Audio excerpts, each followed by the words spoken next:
அன்பான நேயர்களே, எனது இனிய நல்வணக்கம்.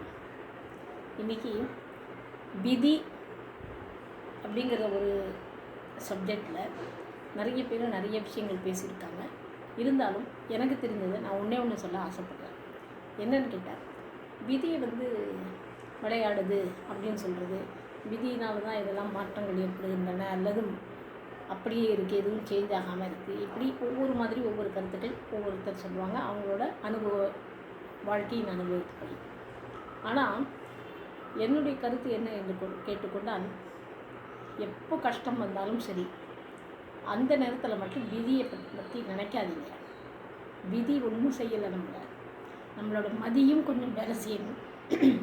அந்த மதி என்பது ஏன்னா ஒரு சொல்யூஷன், ஒரு பிரச்சனைகள் வரும்போது அது சொல்யூஷன் தேடணுமே தவிர அதுக்கு விதியையோ அல்லது மற்றவங்களையோ அல்லது இயலாமையோ தன்னுடைய முயற்சியின்மையோ இதை வச்சு நம்ம எல்லாத்துக்கும் பழி விதி மேலே போடக்கூடாது.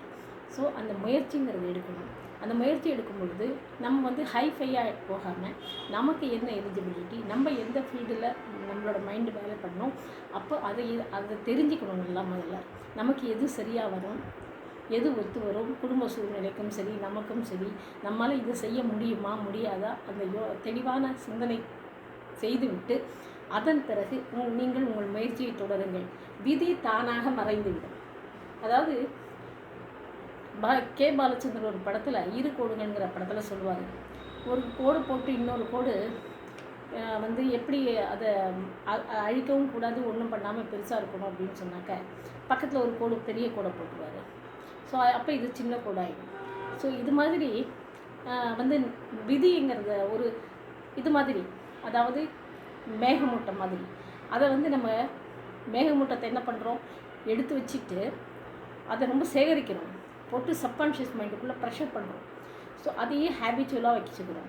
அப்போ அந்த மைண்டில் என்னென்னு கேட்டாங்க, எதுக்கு எடுத்தாலும் நம்ம காரணம் இல்லை, அது ஏதோ ஒன்று பண்ணிகிட்ருக்கு, ஸோ அதுதான் நடந்துகிட்ருக்கு, என்னோடய பிரச்சனை ஒன்றுமே இல்லை அப்படின்னு சொல்லி அலட்சியமாக அசால்ட்டாக உட்காந்துக்கிறது. அப்படி பண்ணாதீங்க.